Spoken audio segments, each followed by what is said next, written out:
This is Pat Soundbites Unplugged, the podcast where all the artists go to tell it as it is. Careers, music, tours, and more. And here's your host, the man that refuses to eat squid, Pat Calamari.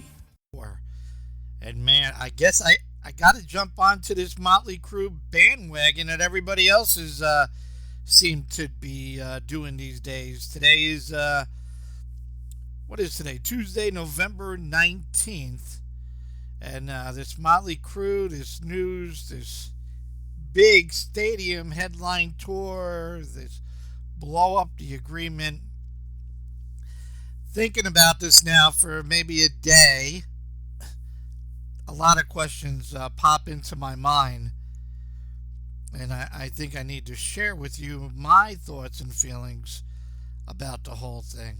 Let me first read to you on Motley Crue's site I don't want to say a press release, but there's a statement that they released here November 18th, 2019 out of Los Angeles, California.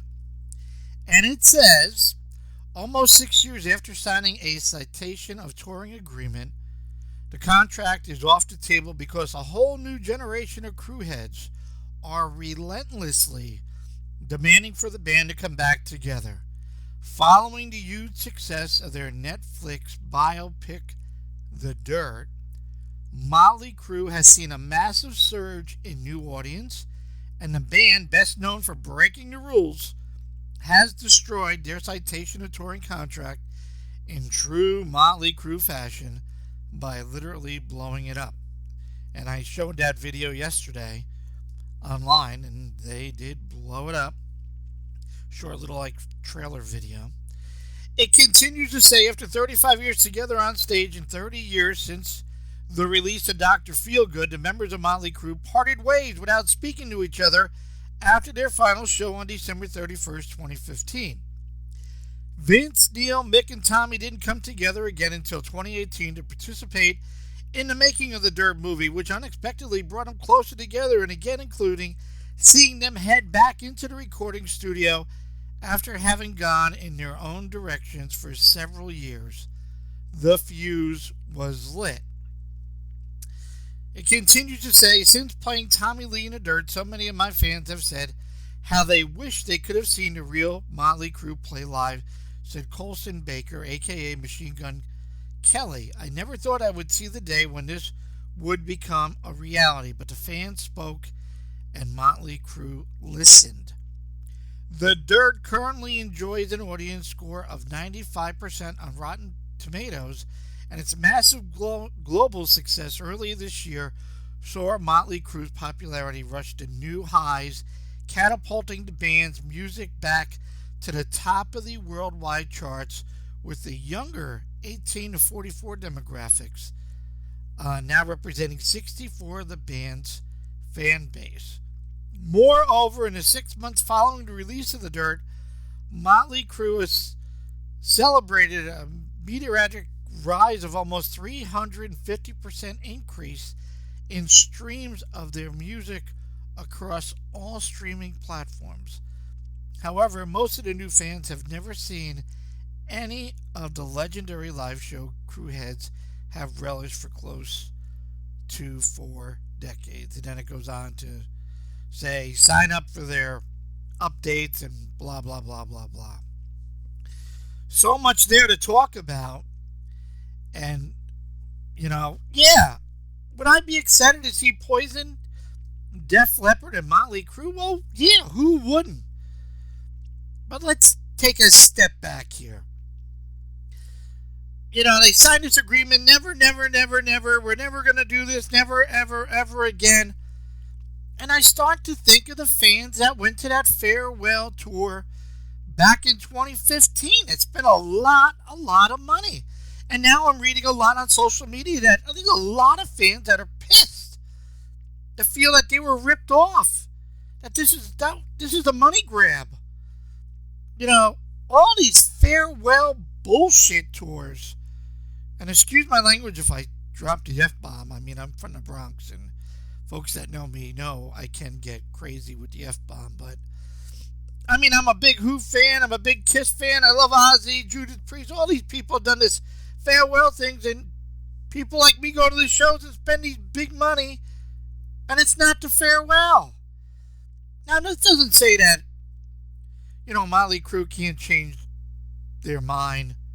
Man, did we do this too early? Hey, I retired, and I think every day, did I make the right decision?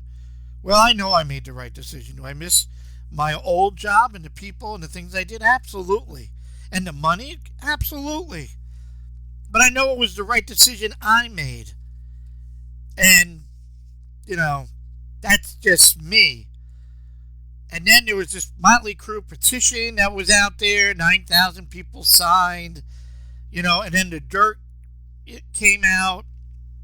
And like Bohemian Rhapsody, of course, it's going to bring those bands to the top of the charts and rekindle what they had. And the streams are going to go. And of course, there's a younger generation that are now watching these videos going, wow, man, these guys, a Motley Crue live show was more than a concert. It was a performance. And rock fans know that. But things have changed. I mean, have you seen Vince? I love Vince Neil, but Vince has gained 40 pounds. I mean, we've all gained weight, and things have changed from 20 years ago. I haven't seen the Vince Neil tour, his solo thing, and I know he's got a bunch of hired guns, and they're great musicians, but it's not Motley Crue. Can Vince actually go on tour? People are saying, look, this guy needs to lose weight. He needs to be serious. He needs to get a vocal coach. And would people see Motley Crue without Vince? And who would they replace it with? I don't know. There's a lot to be said here. And what about Mick Mars? I mean, Mick with his spine and his back, and he looked terrible.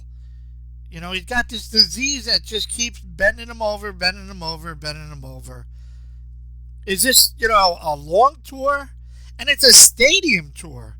Do they really think they can sell out 100,000 seats? I don't know. I saw Tesla, Poison, and Def Leppard a couple of years ago at Mohegan Sun, and it was a great, great show. But can they sell 100,000 seats? Let's be real. The last stadium show I went to this year was the Rolling Stones. And we're talking the Rolling Stones here.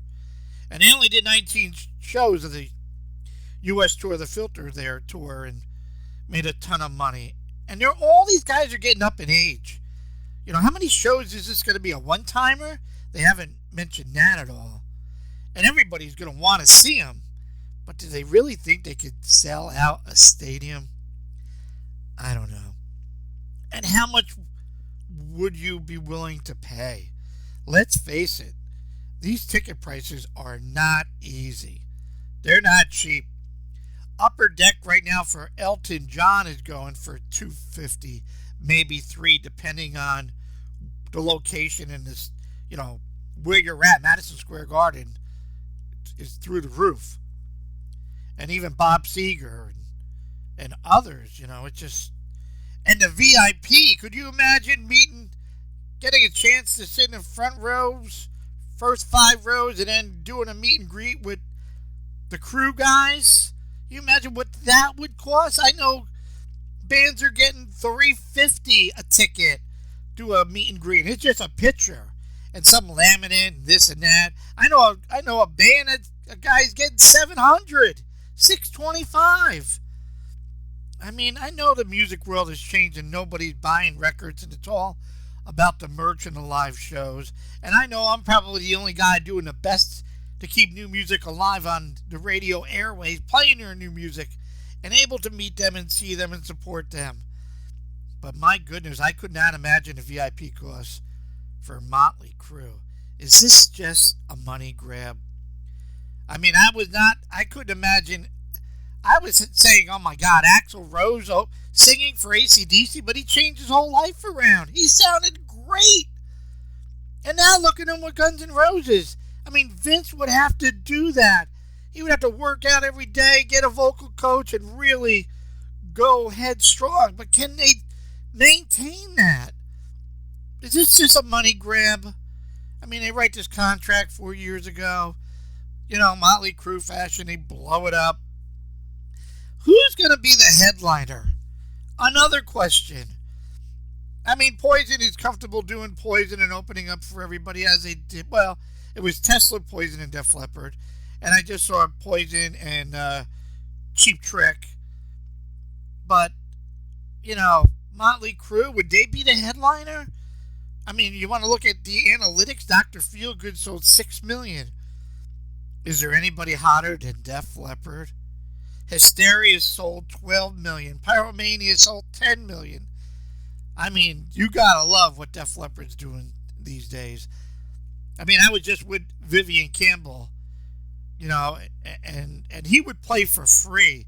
And here's a guy fighting cancer, and he just had spinal surgery just done, and he's doing the last in line thing, and all the guys have side projects. Phil's got a side project with Delta Deep, and Joe's got a side project. But is there anybody hotter really than Def Leppard? And I don't know if Def Leppard could sell out a stadium by themselves. Yeah, could Motley Crue be the headliner because of the fans that were Crue heads? But I don't know about that. I don't know. They would have to switch it up. But my concerns are, A, is Vince really going to clean up his act? B, could Mick Mars sustain doing a tour? And how many shows are we talking? Who's the headliner? Really?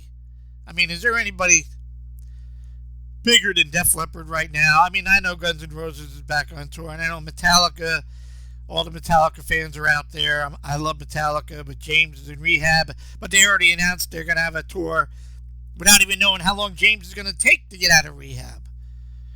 Who else is out there? I mean, I love the Foo Fighters, but Def Leppard, man, they got their shit together, I got to tell you.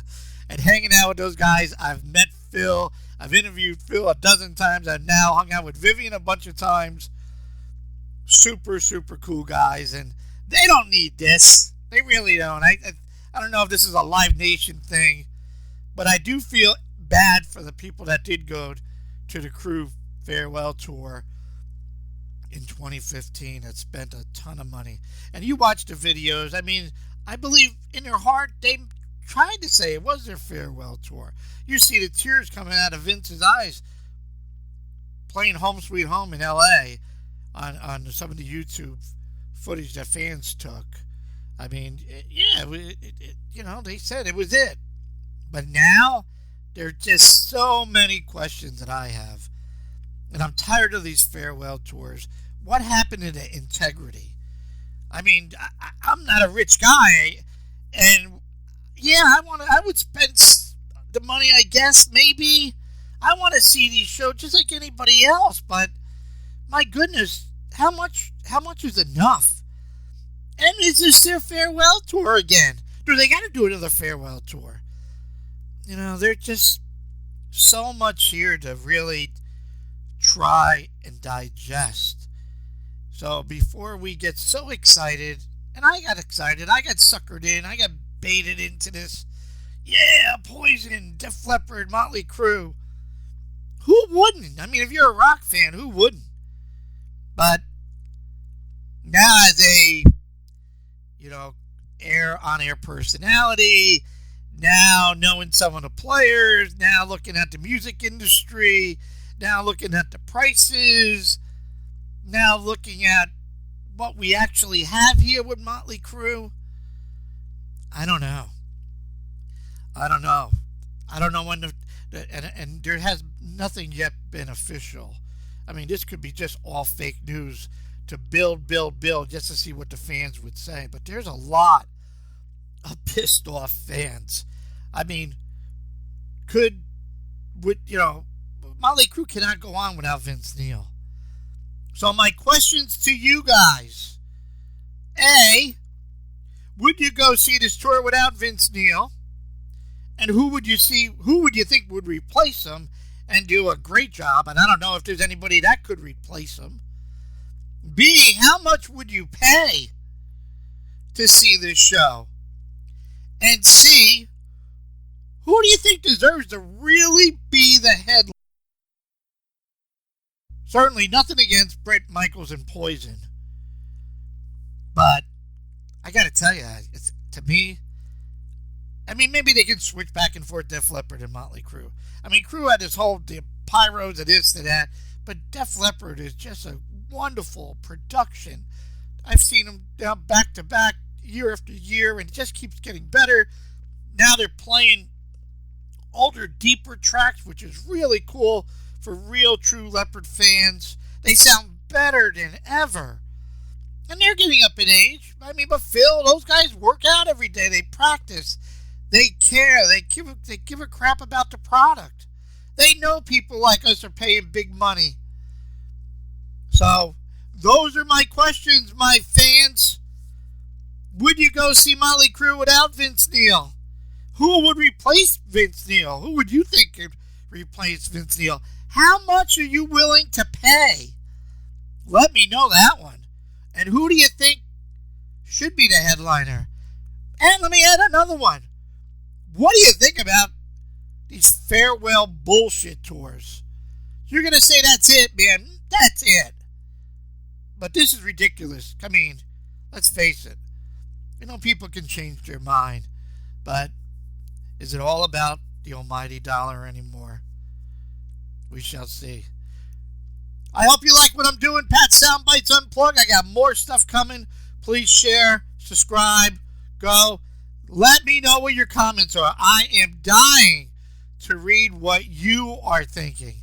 So there you got my van. I really didn't throw out the F-bomb too much, even if I did once. But I don't know. I got a lot of questions, and I want to hear from you. Live, love, and laugh a lot, because life is way too short. See ya.